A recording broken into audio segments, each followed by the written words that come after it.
All right, everyone, and welcome to today's edition of the Fresh Takes podcast with Russo Felice.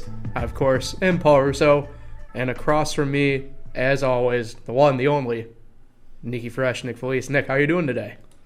Oh, not too bad, Paul. Drinking some lemonade. These shirts are a little small. Yeah, what's going on over there with you with that? Trying to pull out a new outfit every episode, and I run out of clothes. That happens, I mean, I'm pretty sure I've cycled through the same, 6 or so hats, I feel like. So. Yes, that's very true. Yeah, we got a big pod today, even though there's no guests. Exciting stuff. And speaking of bigs, we'll touch on one of those topics. So, of course, World Series is going on right now as we speak. So we'll talk a little bit of World Series, obviously some preview stuff, and brief update. Top of the fifth inning, still 3-2, Red Sox over the Dodgers. This is game one. Game one. Of course, we'll discuss football as we always do here during the fall. Week 7 for the NFL, Week 8 for NCAA. The big thing that was kind of foreshadowing is the Mega Millions jackpot. We'll be discussing that. It gets drawn tonight. A little after 11, I believe, is the time for it. And then we will discuss our NASCAR playoff update. The round of 8 is going to be starting this upcoming weekend, which means the last round of eliminations occurred this past Sunday at Kansas Speedway, so we will be discussing that. And hopefully, everyone will enjoy it. I know Nick is a big anticipation for him going with the NASCAR talk, so I'm sure he'll be excited. But before we get to that, though, Nick, Yep. as I alluded to right off the bat, obviously the Red Sox and the Dodgers are battling in the World Series. Right now, as we speak, Game 1. We already have free tacos, by the way, people. If you didn't know, Taco Bell does the free Doritos Locos Taco, steal a base, steal a taco. And I've never been more thrilled than a Boston Red Sox player in my life because thanks to Mookie Betts, I believe it's next Thursday between 2 and 6 p.m., you go to Taco Bell, you get a free Dorito Loco Taco. So we already have that all the way within this World Series. Wow. Yeah. So really, I kind of feel like this is kind of the matchup we both predicted in a way. I think. No. You picked Yankees Brewers. No, I was talking about from last week when we were discussing. Yes. We both. I think I said Red Sox Brewers, but I alluded to the fact that was more like my heart, more than anything. So and they had a chance. They did. They definitely had the chance. Going into Game 7, they had the lead. They jumped right on LA in Game 7. The Brewers did, but was not meant to be. Lost 5-2 in that. And then the Red Sox won in 5 games over Houston. I mean, that was surprising. Yeah, definitely surprising. So the Red Sox clearly not showing too much rust, as we kind of talked about here. Red Sox are still up 3-2, still top of the fifth. Pretty much both teams going tit for tat right now. 2 runs, 6 hits, no errors for the Dodgers. 3 runs, 6 hits, no errors for the Red Sox. So the Red Sox are proving like they were the best team all regular season long. Mm-hmm. And yet, what they have, 150 wins? 100, yeah, close. Felt like it. They're the favorites. The Dodgers were here last year. They have the experience. The Red Sox have the favoritism. But I think it could be 2 straight years for the Dodgers losing in the World Series, Paul. Yeah, it's certainly a strong possibility, all things considered. I mean, you look at the historicness of the AL this year from the broad scope. You had 3 teams who had 100 wins. And LA had, I forgot the top of my head exactly, they had 91 or so, I thought. Yeah. Maybe more, maybe a little bit more, but it was 90-something. Yeah. But yeah, to me, I mean, we kind of alluded to it, Pat did last week, about how you look at the bottom part of the order, and Boston was flat dominating Houston, and you kind of almost get that vibe a little bit too with this Dodger team. Dave Roberts is really, and you really noticed in the Brewers series how much he was willing to kind of just interchange people out if he had to, move people around. I mean, you look at it, he has David Freese, for instance, and this is more top of the order thing right now.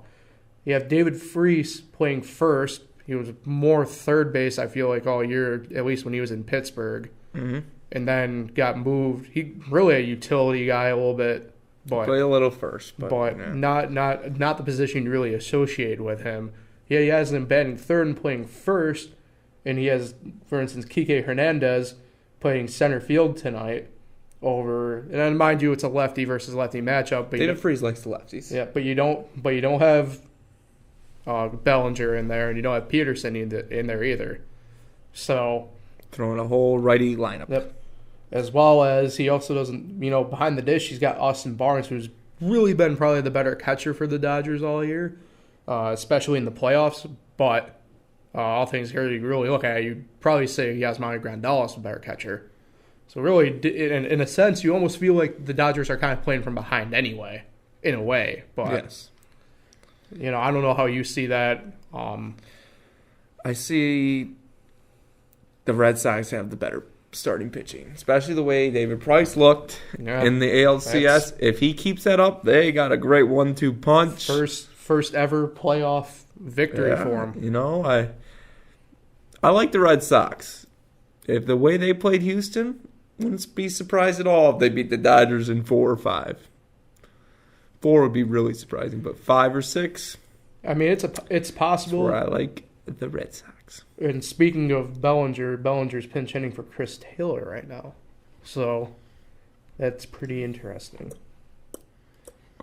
Yeah.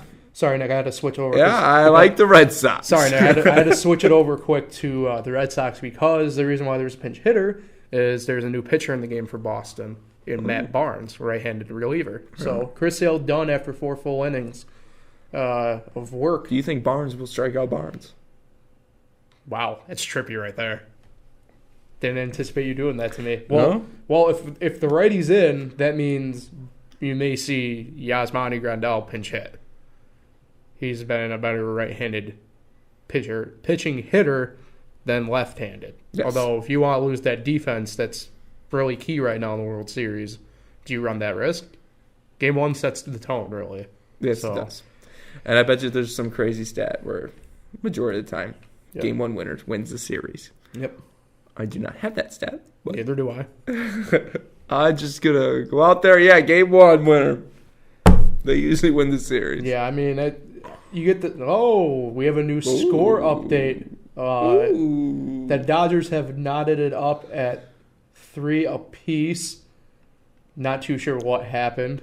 I'm afraid to click on the play-by-play. I think the Dodgers scored a run. I'm talking about what happened. Oh, yeah. We'll look into that. We'll provide updates, like I said, throughout. But prediction-wise, Nick, where do you kind of alluded to it, so Red Sox. Let's get a solidified here. Chris Sale is going to dominate this series, even though he didn't really pitch. He's not pitching that great today, but okay. David Price is going to dominate this series. Whoa. Just like he did in the Astros one at the end there. Yeah, David Price is going to be the name to watch out for. Another name to watch out for? Xander Bogaerts. It's going to play a key role in this series. You think? Yeah. Took you a while to come up with that. Well, yeah, I just threw You almost could call Xander Bogaerts the X Factor. Yes. Or the Killer Bees. Bogaerts, Betts, Benintendi, Beckett. Yeah. Xander Bogaerts, watch out. Beckett's a more recent Dodger than he is a Red Sox. That's true. It's very true. Oh, yeah. If I had to go, I feel like the Red Sox will do the most damage. Who's obviously one name to watch out for? One name to watch out for, and doesn't have to be the Red Sox. Could be the Dodgers. For the Red Sox, I think Jackie Bradley Jr. Mostly because once you get to the NL, there's a lot of question marks what you do with JD Martinez, and to me, I feel it's simple. You put JD at first, and you take Mitch Moreland's bat out of the lineup, and not have to worry about that. Or Steve Pearce, or whoever Alex Cora decides to plug in. And I think the Red Sox killed interleague. Yeah. Even though they played the NL East. But I mean, JBJ's bat's too good right now. Benintendi's bat's too good right now to sub them out. I don't like the idea of putting Mookie Betts at second in a World Series game. Has he ever played second? He was brought up as a second baseman. The reason why he was switched to the outfield was because of Pedroia being at second. Yes. So it's been Brock Holt. It's been a grab bag of people at second. Kinsler has been playing a lot of second base. He started today for the Red Sox at second. Forget they have Kinsler. Brock Holt's played second and first throughout this playoff. So it'll be interesting to see. A cycle. I'd probably go Red Sox in 6. I'll say Red Sox in 5. Yeah, I mean, depending on tonight's outcome. Yeah. So that's kind of where we stand. Are the Dodgers on the verge of scoring another run? What's going on? They are mid-5th. Mid-5th. Yep, mid-5th now. They got out of it. Tied 3-3. If I'm a betting man, I'd have to guess there was probably a home run or something hit. I'm not too sure. All right. I think Machado must have done something. Either way, we'll keep you updated score-wise, and if anything incredibly major goes on during the podcast, we will break in and allow you guys to hear if you're tuning in live. If not, you can slightly disregard what we are saying about the baseball game in the live update portion. Say those NASCAR fans that are watching right now, they're just, get to the NASCAR! I'm the only probably NASCAR person of interest, like, even remotely close to this podcast. You don't know? Yeah, that's true. But so we'll transition. We'll head off into football. NFL Week 7 is now in the books. The major news really, in my mind, coming out of this week is not so much specific things like gameplay-wise on the field, but a lot of personnel stuff. Obviously, Le'Veon Bell did not report through the bye week. I don't even have that listed up there because I feel as though it's not jumping up there in terms of, I guess, big news to me anyway. But not surprised. What happened yesterday, you have Amari Cooper traded for a first-rounder, going from the Raiders to the Cowboys. And then the Raiders somehow get a first-rounder in that deal. I don't know how. The Jaguars clearly have a quarterback issue going on right now. I don't think Cody Kessler is exactly the answer to it, but there are guys out there, maybe a Teddy Bridgewater, for instance. I know that's been kicked around apparently, but and then certainly obviously locally the Bills just look really bad from an overall perspective, and at some point you gotta wonder. I mean, obviously, you start Derek Anderson. I feel as though that was the right thing to do. But, certainly sit there and look and wonder, okay, what is the actual issue here? And it seems to be a lot of finger-pointing going on at the coaching staff right now.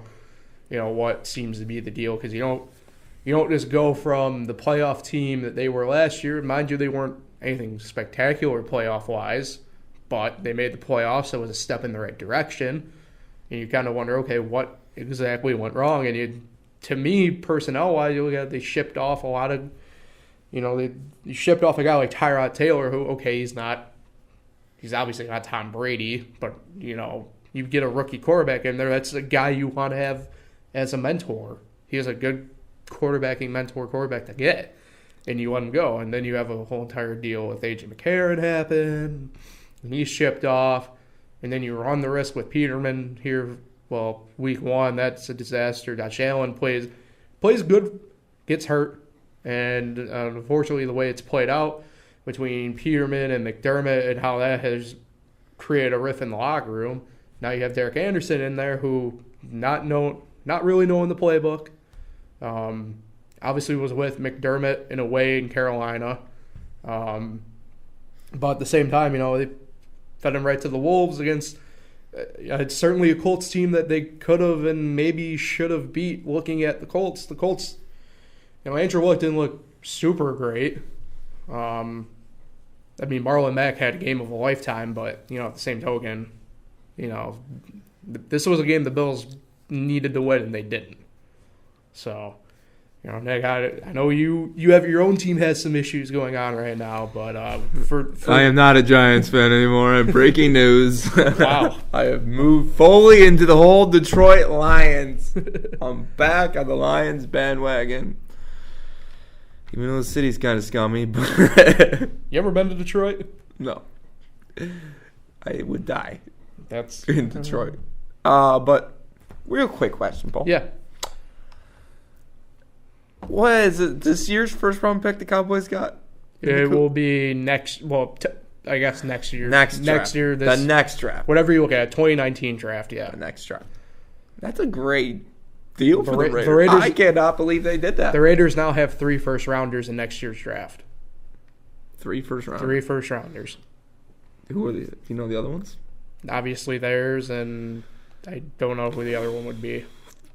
Not the Giants. I know that. But the Giants are pretty bad. The Cowboys are pretty bad. The Redskins are all right. The Eagles are That division is always I mean, that it's always overhyped, that division. And this year, they're doing the same thing they do every year. It's always a different division winner when you notice for that division. For the last 10 years, it's always been somebody different. They always beat up on each other. That division is literally the most beat up division in football because all you do is grind on each other. They're all similar teams in a way. Philly might be the slight exception because of their quarterback situation with Wentz. Obviously he's not the knee issue with him, but you look at they technically have the dual threat quarterback there, and the other ones really don't exactly anymore. Obviously Eli's never been a runner, Alex Smith's never been a runner. Dak can be, but the Cowboys don't use them in that way. So the 3 of the teams, and really you could say 3.5 because the way Philly plays defense, they all play a similar fashion of football. And really you look at Washington's only played one conference in division game this year. That was just this past weekend against the Cowboys. And really? Coming off the bye next week the Giants are on the bye this week, I think. It's either this... they're on the bye this week. Because, it is this week. After this week is their bye. The week coming up for them, the Redskins play the Giants. So this will be the second game division-wise for the Redskins. That's weird. This is the Giants' third in-division game, I think. Third or fourth. Third. Yeah. 0-2. It's weird the Redskins just played their first division game in week 7. Yeah. That's really weird. Our schedule is weird because we knocked out almost half of our out-of-division stuff already. So I think the Cooper trade is nice for the Cowboys. Well, they need it's a needed thing that they really desperately needed. You didn't have a true number one there. Obviously, a guy I thought you could pinpoint at the start of the year being Tavon Austin has not worked out as well as you'd like. Cole Beasley's good, but he's not. He's only good in a slot and short gain type deal. So, and Alan Hearns has essentially been quiet. I mean, this is something that they needed, and they needed it bad. I like the move. Going to the Bills. They're very deflated. But when's the last time the Bills have had a home Monday night football game? November 2008 against the Cleveland Browns. Really? Yes. That place is going to be rocking on Monday. Bills Mafia. I feel terrible for any employers who have a mass number of people going to that game. Yeah, because one, they sure aren't showing up Monday. And for sure they ain't showing up Tuesday. No way. They might show up Monday. No chance in hell they're showing up on Tuesday. Dude, I doubt anyone shows up to work on a Monday if they're going to that game. That's true. They'll be tailgating at 7 a.m. in those parking lots. Like a normal regular game. Bills Mafia's going to be out in full force. And Brady's going to absolutely light them up. Well, we'll get to that part. We'll get to that part. Now, the whole Jacksonville thing. Yeah.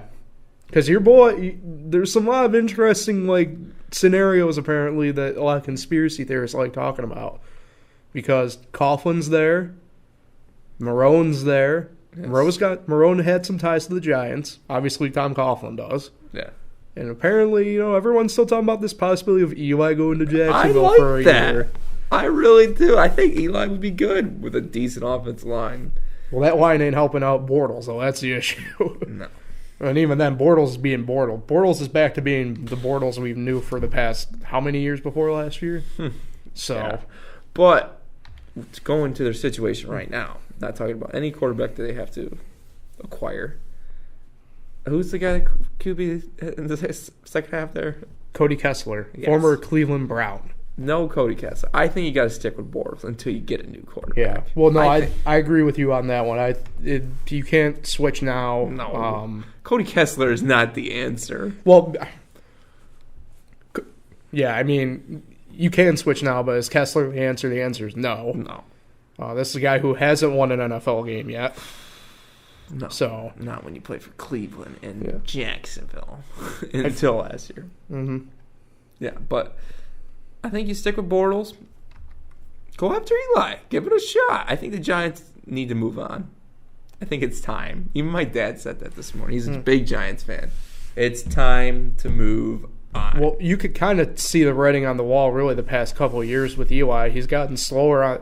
I mean, as if he was any quick on the feet anyway. Yeah, But he's a Manning. No. But there's like zero in terms of that. It's a similar path that Peyton had at this point, where it's almost hard to watch, really. Yeah. I mean, they got weapons. I mean, They definitely do. That Barkley is a beast. obviously Barkley, but you have obviously Odell, Ingram at tight end. If he had a quarterback, you'd be talking about him in terms of like best tight ends in the league. Yeah. Because look at last year before he got hurt. Mm-hmm. I mean, he was trending upwards in a big way. Eli Apple. He got traded. Was it yesterday? Today. Oh, obviously, People were making today. jokes. They traded the wrong Eli. But no, like on offense, and even then, like Sterling Shepard's a good 2 wideout. he is. He's a good 2 wideout. So you sit there and go, What is the problem? It's got to be Eli. the offensive line? It's a combo of the offensive line and Eli. Eli can't move. Even when he had a good offensive line, like a couple of years ago, you could see the writing on the wall. And the with thing Eli. is, it's like we say, Eli can't move. Even if you have a bad offensive line, it's nice that you can try to move and make plays happen. Yeah. Eli definitely just can't no, do he that. can't at this point. That's why they're terrible. Yeah. That's not a good combo. To have a quarterback that can't move and not a good offensive line. No, You're never going to get you set the yourself ball. up for disaster, really. Yeah. And you got Barkley. It's amazing how Barkley's having this type of season. And then I got a question for you because I'm all for going for 2, but I wasn't like really paying attention to like Stupid. First off, Jason Witten and Joe Tessitore might be the worst combo up in the Monday night That booth. Booker was losing on that call. I love Booger. Like I think Booger should be up in the booth, but that's a different discussion. But because of that, I wasn't like halfway turned in. So when they went for 2, I thought, is Rojas still the kicker? I thought Rojas was hurt. Yeah. Or Rosas. I don't know. I thought he was hurt, so I'm like, okay, well, you effectively have to go for 2. You're not going to rely on your punter to really give you something dead on. But the kicker was fine. Yeah, apparently he was fine. They were just going for 2 to try to win out an extra point next time around. I mean, if you don't get it, you get a chance at 2 again. I can't blame him because I like that strategy, but at the same time, like I'm like, okay, like Odell had it. Yeah, he really did. He dropped that. That one's on Odell. I don't care what he tries to say. Otherwise, if he tries to do it, but that was definitely on Odell. Mm-hmm. So speaking of dropping it, my picks recently. Actually, last week I did pretty good because I tend to keep everything the same in line everywhere, and I'm in a pool. I went 9 for 2 in the pros last week. You went what? I went 9 and 2 in the pros last week. Oh, really? So I did pretty good for myself. What did you get wrong? I took Cleveland over the Buccaneers. That was close. And I forget the other one that I lost on. Jacksonville? No, you probably took Houston. No, I think I did take Jacksonville actually in that game. Yeah, it probably was Jacksonville. Either way. Oh, no, I know what game it was. I took the Titans over the Chargers. That's what it was. And they went for 2. Yeah. Well, that one I understand, though, because you have... Well, it was like 19 seconds left. Overtime rules are really screwy still. I mean, you effectively have to go and score a touchdown outright and whatever, which is the way it's essentially always been. Like, if you don't get the coin toss, usually the NFL, you're screwed. Yeah. Because the offense, all they do is just Especially grind. overtime's not that long anymore. Yeah, they just grind up the clock and hope at that point. So let's get into our picks. Thursday night this week, the Miami Dolphins, who are being led once again by Brock Osweiler going into this game, Tannehill missing his third straight week, go to Houston and face the Texans. I'm with you. I'm going to take the Texans. The aforementioned Jacksonville Jaguars, they're considered the home team for this game in England against the Eagles. So the Texans game's on Thursday, huh? It is. Wow. Eagles? 9:30 a.m. Eastern. They're playing who? The Jaguars. In London. Yep. I think I go with the Jags. That's their home. I'm going to go with, I got to take the Eagles. There's a lot of the question marks surrounding Jacksonville and Bortles having the short leash. I got to go with the Eagles. All right. Fair. 1 o'clock, Baltimore at Carolina. And we'll go with Cam Newton. I think Cam Newton's going to get done. Keep pounding. I mean, it might affect the Ravens if that Justin Tucker missed extra point. That is true. Next game on the list is the Broncos at the Chiefs. I'm going to go with the Chiefs. That's another game to look at the quarterback situation because Denver also has one occurring right now. Upset. Wow. Broncos knock off Mahomes this week. Right. It's going to be an upset that no one sees coming besides me. Clearly. Broncos play well. Divisional matchup in the AFC North. The Browns travel to Pittsburgh to take on the Steelers. I picked the Steelers in my last man standing. I'm going to pick them on the show. I'm with you. I'm going to take the Steelers as well. The Seattle Seahawks go to Nick's favorite city, Detroit, to face his favorite team, the Lions. The Lions are getting this win in this week. The Seahawks have been playing well, so they're due to lose. Yeah, Lions. I'm going to take the Lions as well. I feel at home that their running game right now is really good. Kerryon Johnson and once adding in some nice yardage when it needs to. Stafford's got weapons. It, so yeah, he does. Tate, Marvin Jones, he's got him. Yeah.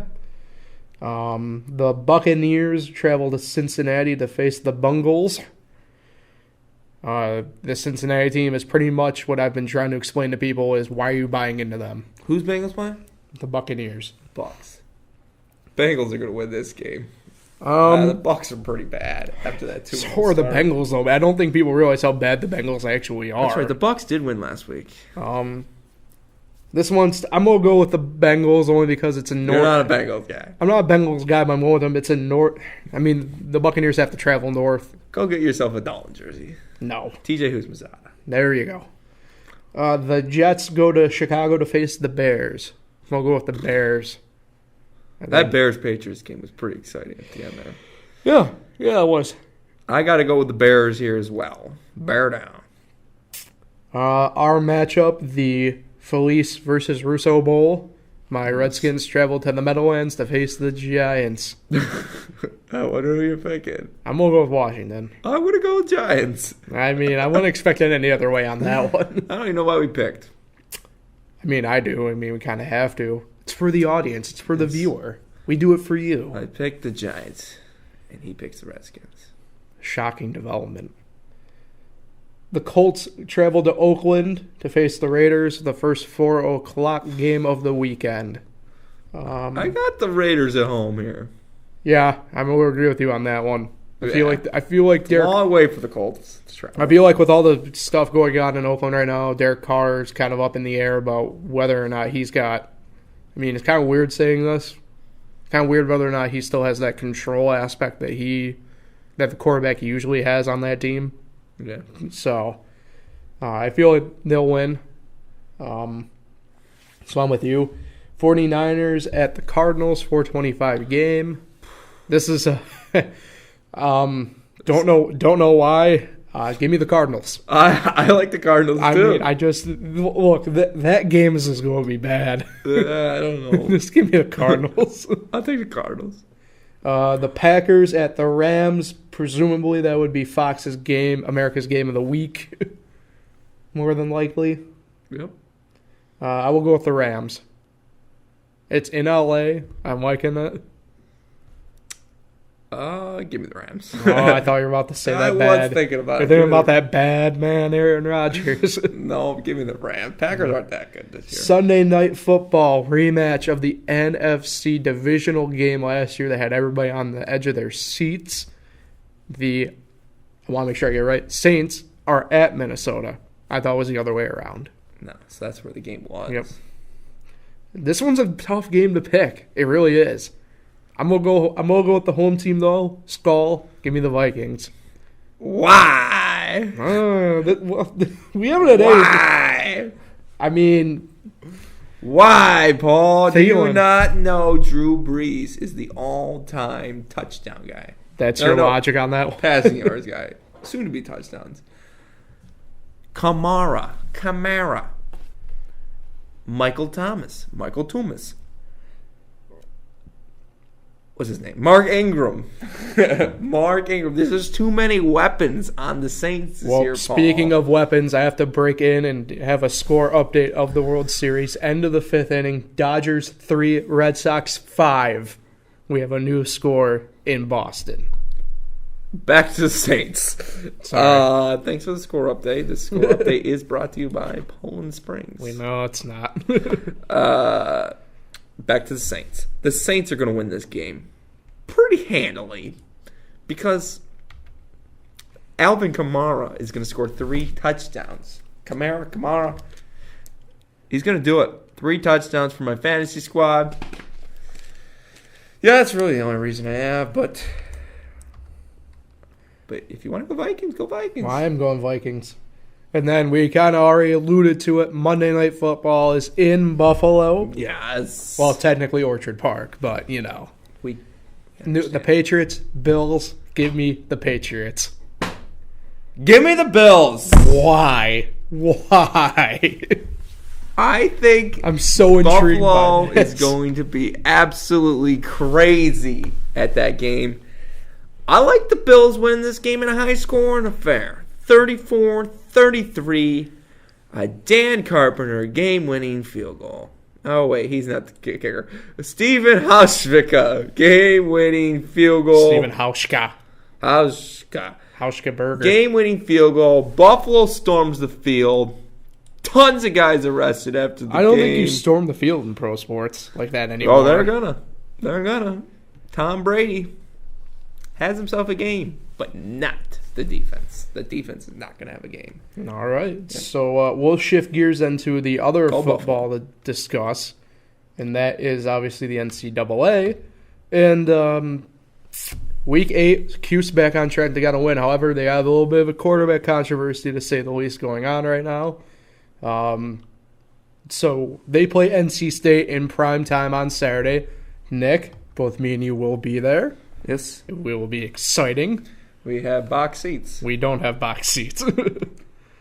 We will be all the way up. We should. Hey, if you see us, come say hi. We enjoy seeing people. What section we in? We 300 something. We're in the one end. We will be 300 all the way at the top. By the end zone where they run out. We will be signing autographs. Hey, if you want one, I'll sign one. I'm not opposed to it. No. Nah. If you want to get a quick selfie, I'll take a quick selfie. Make a nice Instagram pic. But yeah, we'll be there. So it's sort of weird saying that they have a quarterback controversy going on in Syracuse when either way they should start Dungy.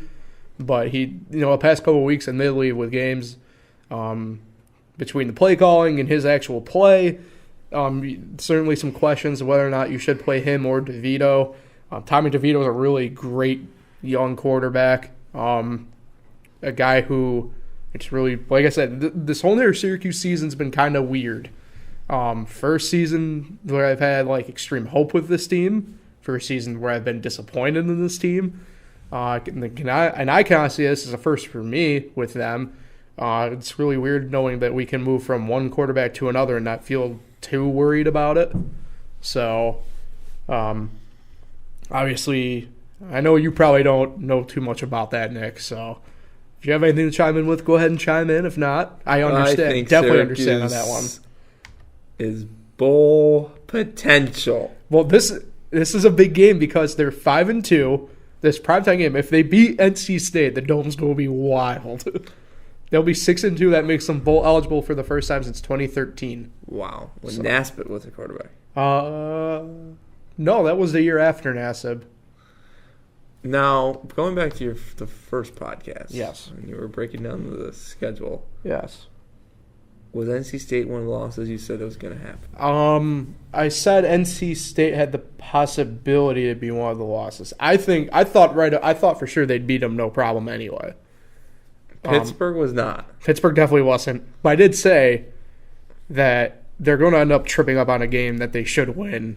And that could be it. That could be the game. Which, if that's the game, then so be it. Still could be 10-2. Yeah. My takeaway from the week, was definitely Purdue. Purdue absolutely thumping Ohio State.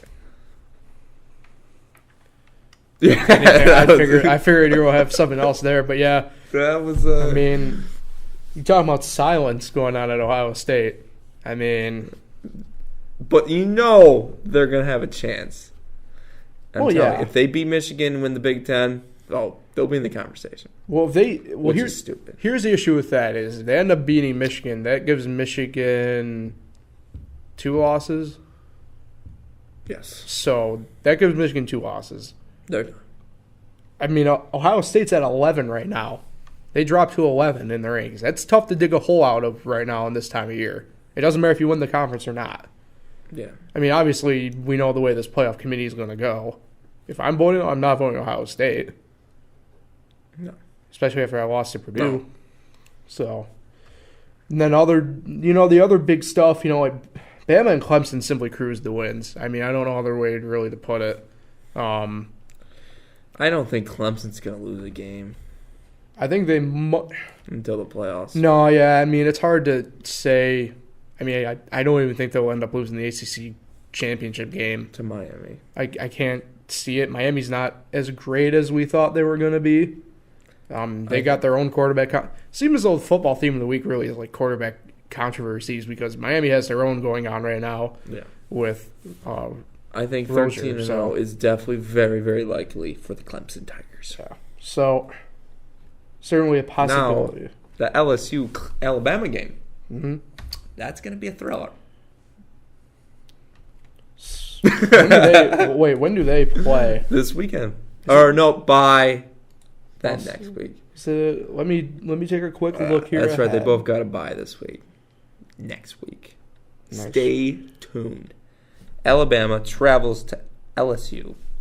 That is Louisiana State University. It is next week.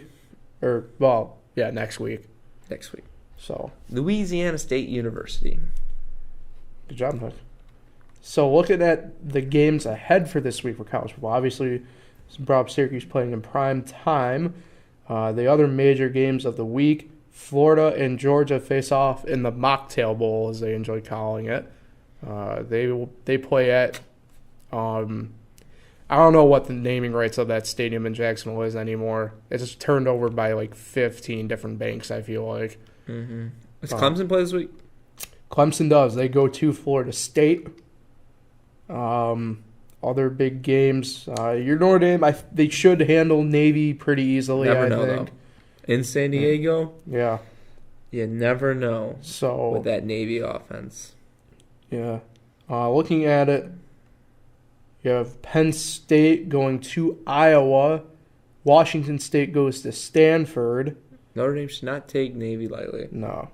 I would have to imagine, though, I didn't see any tweet this week about it, but I'd have to imagine game day is probably going to Jacksonville for Florida and Georgia. 9 versus 7 matchup. Is it almost guaranteed they're going to LSU next week? Oh, you'd have to. I mean, both those teams are on a bye this week. I'd have to bet the house that they'd be going to LSU, Alabama. And it's at Death Valley, too. Yeah. So they're going to a play. I mean, they go to LSU not every year, but it's every other year. I mean, and then they always every year. Obviously, Alabama's on the road, but every year they end up at Alabama at least once, I feel like. So that will do it then for NCAA football, Nick, unless you got any other topics you want to bring up quick in regards to that. No. All right, good work. With that in mind, we will discuss our big topic of the week. This is the big topic. And why is it big? Because the Mega Millions jackpot is 1.6 at the moment. That's the number that we have. $1.6 billion. That's a nice little chunk of change, if you ask me. So the thing that I always wonder about this, right, is what would like. Obviously, the numbers were different, but like I remember, like when both of us first turned 18, like the largest at the time was like 700 million or 800 million, and now we're into the billions. And like what would you just do? I mean, obviously after taxes is less, but like what would you do with $1.6 billion? That's what I was wondering. Like it's the most insane, mind-boggling number to me. I think it'd be a little nerve-wracking, to be honest with you. Yeah, I can see that. Yeah, definitely. There's a huge target on your back now. Are you assuming that you'll get like shot? Like not shot, robbed. Yeah, but you're not carrying You're not carrying it all at the same time. God, man, going to the bar. Oh God, I'd buy all the drinks. That's all you're thinking about. Here's 3 things that I would do. All right. 1, I would buy the Knicks. Okay. Get James Dolan out of there. I'm buying the Knicks. I'm in charge. I'm going to be like Mark Cuban, Jerry Jones-esque. Now, in all seriousness, what I would do with that money? Buy Central Air. That's a safe, yeah. Definitely get Central Air. Definitely get a room of all like 20 TVs. That's my goal. Is to have just like a nice man cave is my goal. Like realistic goal, like 4 TVs in the man cave, a nice bar next to it. You got the cooler there. You got the air hockey table. You got the basketball shooting. Maybe a bowling alley. You got some Pop-A-Shot. I see where you're going with this. You got the nice comfy recliners. You know, you got a nice couch. You got the surround sound. Nick, your basement's not big enough for this, though. No, this is my future basement. Oh. In my new house. Ah. But that's just like my realistic goal. Someday I want my own man cave. You know, get away from the wife and kids for a little bit. Just for a couple hours a day. But I'd buy, I don't know, would you buy a mansion? A nice house? I don't know if I want, like, that big of a house. I mean, it depends. Man. I mean, when you're 1.6 billion, you're one of the richest guys in the world. Yeah. Here's what I'd think I'd do. So, I'm going to go the boring route first, but I'm taking care of my debt. Or the debt I already have. That's a given. I mean, it's a given, but I'm taking care of that debt. I'm taking care of my parents' debt. I'm taking care of Pat's debt. Yeah. I think after that, what I'd probably do is I'd probably at least get my dream car, so a Dodge Charger Hellcat edition. Because I'm stupid like that, I would probably kill myself. Yeah. I don't know if I'd do. I'd probably get my own place. See, I'd probably do something stupid, like literally follow NASCAR for a year. Like, go to all the tracks. Probably something stupid like that. Definitely travel. I'm traveling all over the place. Like, I don't have to work anymore. I mean, my 2 big things I want to do, like bucket list-wise, are every NASCAR track and every MLB park. And you could do that. So I'd probably do, I don't know if I'd do both of those necessarily right off the bat. I'd probably do one of those right off the bat. It'd probably be easier to do the baseball right off the bat because, to me, I don't think I could give up working. Because I would need something to do. Oh yeah, but would you get a new job? Probably not. You like your job? I like what I do. I mean, yeah, it's hard for me. It would be hard for me to let me put it like this. It'd be hard for me to leave. Like no matter like if I won one for 1.6, it'd be really hard for me to leave nonetheless. Anyway, so I mean anything else? Will you still get a paycheck? Oh, 100%. Really? I'm not working for free. I'm out here to get greedy bastard. I'm out here to get that bread. I'm out here to get that paper. I want that 17 an hour, even though I have 1.6 million in my pocket. I'm out here to get that paper. I don't care. You kidding me? You still have to pay taxes on that lotto. You still have to pay taxes on whatever on your house. You would be a Del Lago lot. As if I'm already not out there at least once a week. You would be out there pressing the high limits. No. Dude. Yes, No. 1.6 billion. You're telling me you're not going to the high limits. I'm not going to high limit. What ended up happening with me is I'd probably sit and wait a while until sports betting got fully legalized out there, and I'd be at the sport book probably 24/7. 1.6 billion. You're telling me it's hard to say. You are not betting 40 cents ever again. It's hard to sit here like the way we are right now and say we would actually do or not do something, and then if we were actually hit for 1.6, what our actual reaction on that front would be. Okay, say you did win. Okay. And you see your numbers pop up on the screen. What's the first thing you think you'd do? Froze? Get excited? Saying words I probably really can't say on the podcast. Would you just not believe it? I'd probably be saying words I really can't say on the podcast. I probably would have to look at it 20 times. I would probably... Well, here's the deal with me. I'm kind of like my dad in this regard because I don't typically play number games anyway, lottery-wise. So, but in that regard, I'm a lot like my dad. I won't look until the next morning. I'll look it up on my phone or something like that. But if I were to happen to be watching the news or something when it pops up, and I'd be and that's if I have the ticket in my hand too. Like I said, I'd probably be saying words that I can't say right now. It'd probably be it'll probably be a lot like when me and Pat, a couple years ago at the Super Bowl. It'd probably be a lot like that where I'd probably say someone in our group chat. It'd be middle fingers to everyone. The 1.6 billion. It's a lot to fathom. It really is. Think about it. It's a lot to fathom. Think about all the famous people in the world. You'd have way more money than they. Not even that, though. Some of these people are rich. You're not getting past Buffett or Gates. No. Or you're not getting by any of them. You're putting yourself up in some pretty nice company. You know what I mean?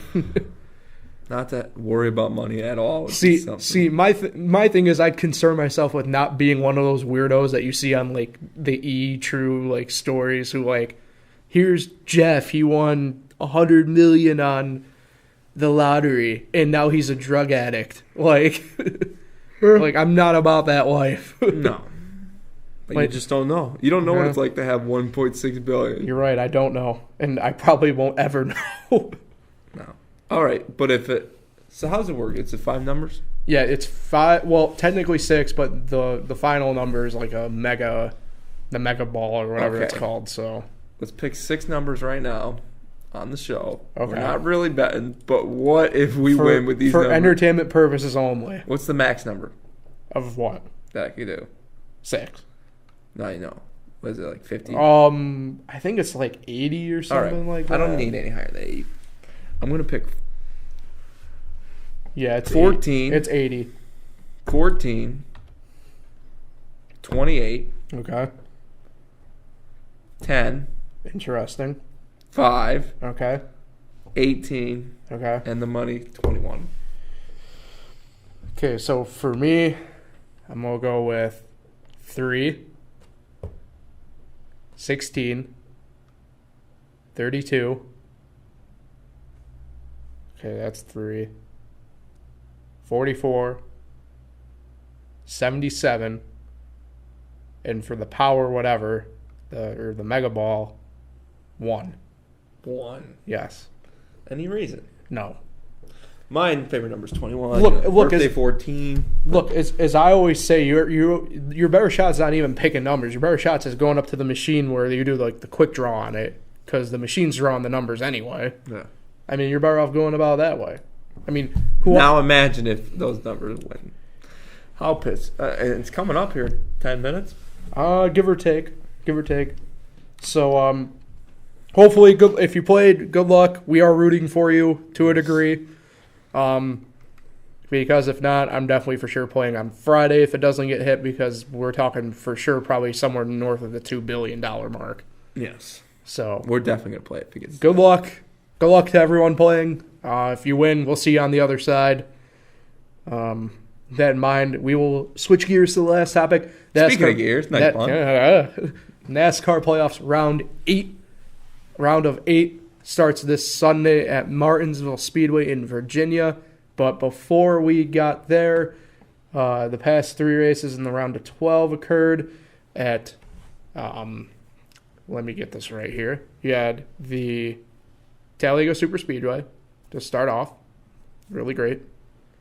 Past weekend at Kansas. And I'm drawing the blank, which is terrible. Dover. Dover was the other one. Kind of forgot about that. Mm-hmm. So I got the top 8. Yeah, top 8. You wanted me to surprise you a little bit, so I'll tell you who's eliminated. Kyle Larson. Denny Hamlin. Oh, wait, Denny was already eliminated. Standings are a bit weird. Bowman was eliminated. Larson was eliminated. Brad Keselowski was eliminated. And Ryan Blaney eliminated. So, moving forward, you have Kyle Busch, Kurt Busch, Kevin Harvick, Mark Truex Jr., Chase Elliott, Joey Logano, and Eric Almirola. Nick, I know you don't pay attention too much to NASCAR, but what do you got for us? Apparently the standings right in your face.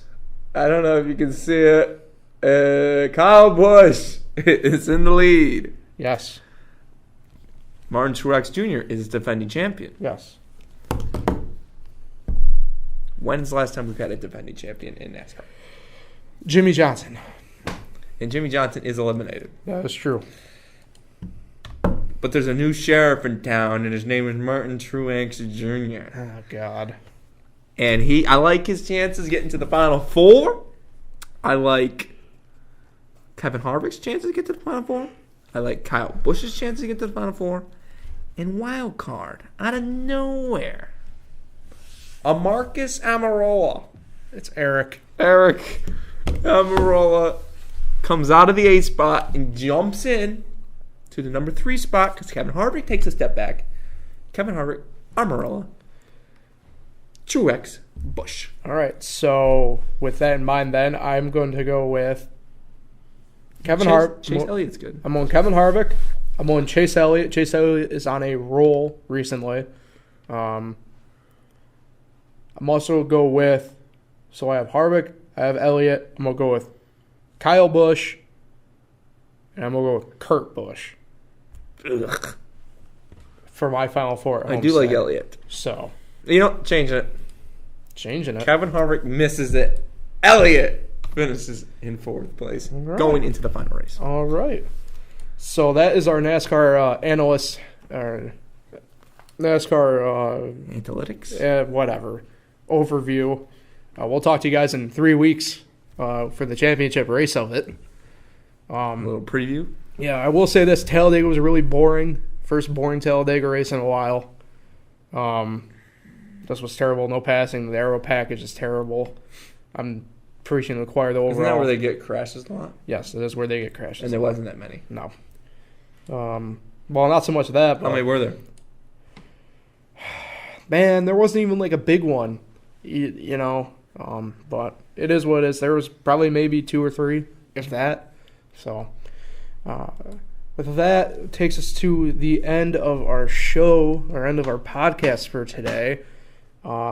Nick, I'll toss it to you for your usual stuff. Special shout out today. That's true. I'm shouting out Mrs. Russo today. Hey, all right. Paul's mama. Hi, Mom. It is, I really should shout out my brother. It's his birthday tomorrow. Happy birthday, Matt. But the shout out former guest co-host. Former guest co-host on the show. Yes.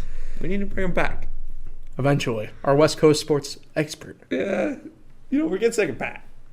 But shout out Mrs. Russo. She created some good kids. Yeah, she did. So with that in mind, that will conclude our podcast for today. So we'll catch you next week for a little bit of a spooky, potentially, edition of the podcast. Make sure you subscribe, comment, like, download the app, check out the site. See you guys later.